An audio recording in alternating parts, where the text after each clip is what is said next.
Teacher Shell Learning Resource Channel. Pagbabasa ng mga maikling kwento na may pagsusuri sa pag-unawa. Para sa mga nasa ika-4 na baitang. Parol sa may bintana. Disyembre na naman. Tumulo ang luha sa mga mata ni Julia. Nakita niya ang nakasabit na parol sa sulok ng kanilang bahay. Gawa iyon ng kanilang ama. Nilagyan niya ng ilaw ang parol at isinabit ito sa may bintana. Kay ganda ng parol. Tumayo si Julia at hinawakan ang parol. Tandang-tanda niya pa ang kasiyahan nilang mag-anak noong nakaraang Pasko. Huwag kayong malulungkot, sabi ng kanyang ama. Aalis ako upang mabigyan kayo ng magandang kinabukasan.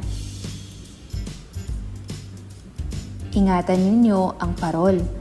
Magsisilbi itong gabay sa inyong mga gagawin. Paliwanag ng ama noong bago umalis sa kanilang bahay.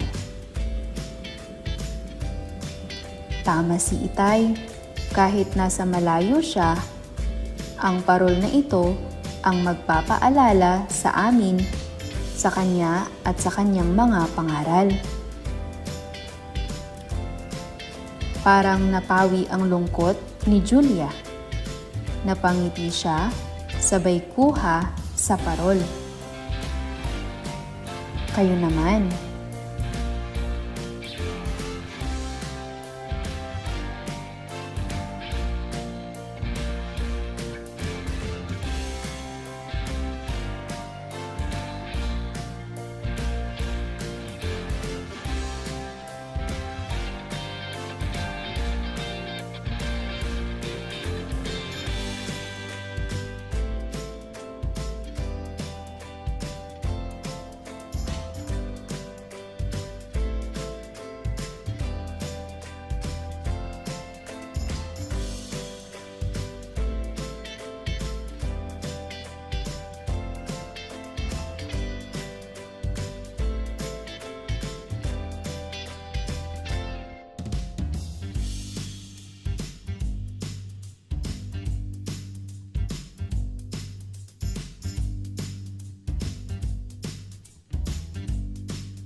Mahusay mga bata, ngayon ay atin nang sagutan ang mga tanong. Una, anong mahalagang araw ang malapit ng sumapit? A. Pasko. B. Mahal na araw. C. Araw ng mga puso.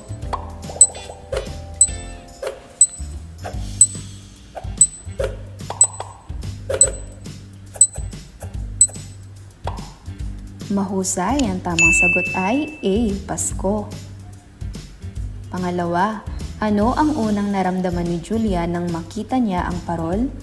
A. Nagalit. B. Nalungkot. C. Nasasabi.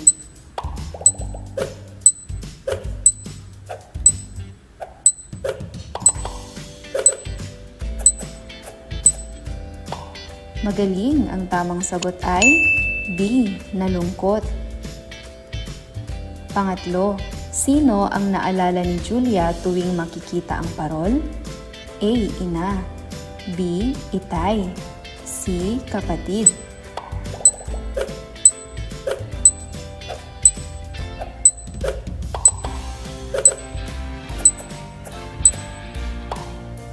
Mahusay, ang tamang sagot ay B.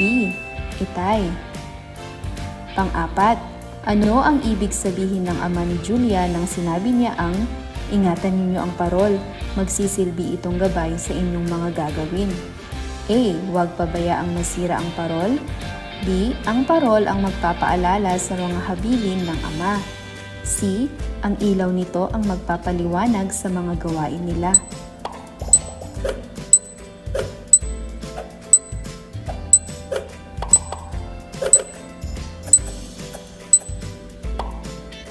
Magaling! Ang tamang sagot ay B. Ang parol ang magpapaalala sa mga habilin ng ama. Panglima, ano kaya ang ginagawa ng tatay ni Julia sa malayong lugar? A. Nag-aaral. B. Nagtatrabaho. C. Namamasyal.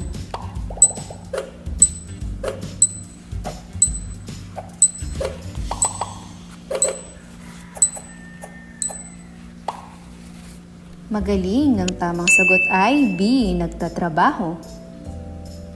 Pang-anim, bakit napangiti si Julia sa katapusan ng kwento? A. Dahil may ilaw ang parol. B. Dahil naiintindihan niya ang ama niya. C. Dahil malapit nang umuwi ang ama niya.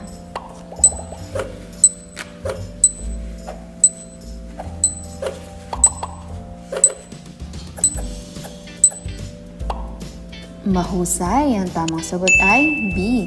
Dahil naintindihan niya ang ama niya. Mahusay mga bata, ngayon ay dumako naman tayo sa isa pang kwento. Ang matalinong bulate. Umaga na sa bukirin.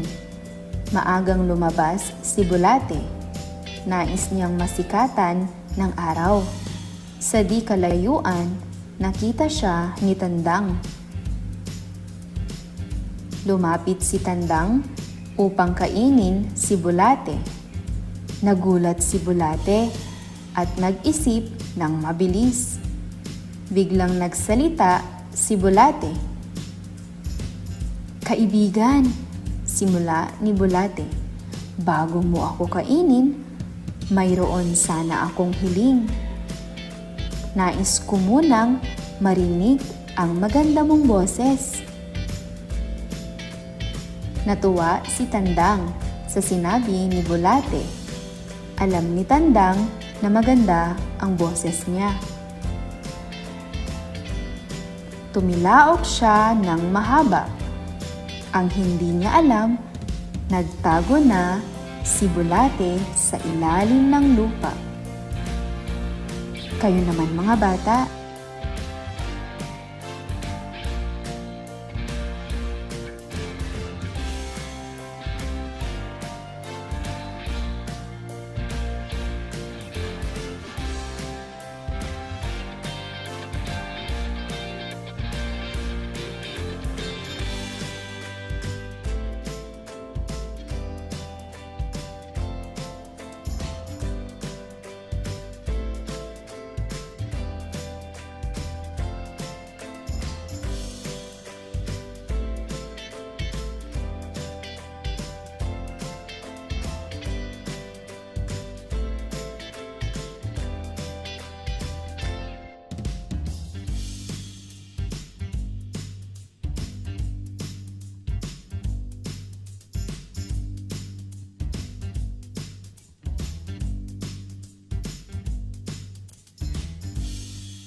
Mahusay! Ngayon ay ating nang sagutan ang mga tanong. Una, sino ang gustong masikatan ng araw? A. Si aso. B. Si bulate. C. Si tandang.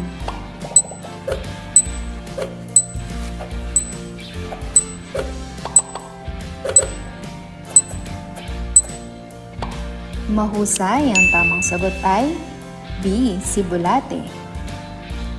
Pangalawa, ano ang gustong gawin ni tandang kay bulate? A. Gawing kalaro. B. Gawing pagkain. C. Gawing kaibigan.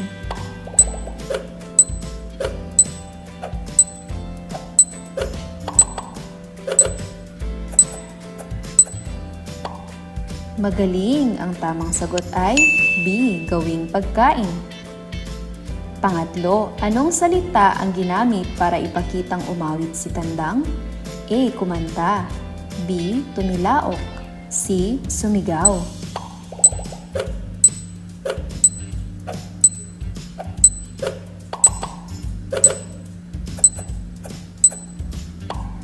Mahusay, ang tamang sagot ay B. Tumilaok. Pang-apat, ano kaya ang naramdaman ni bulate nang makitang papalapit si tandang? A. Ninerbiyos. B. Nagalak. C. Nasabik.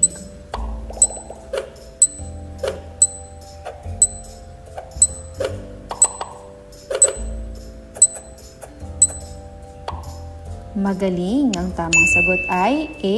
Ninerbiyos. Panglima, anong katangian ang ipinakita ni tandang? A. Katalinuhan. B. Kayabangan. C. Kabutihan.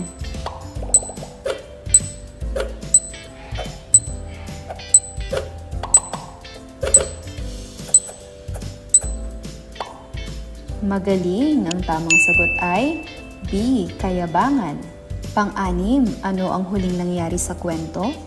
A. Kinausap ni bulate si tandang. B. Tumakas si bulate. C. Lumabas si bulate.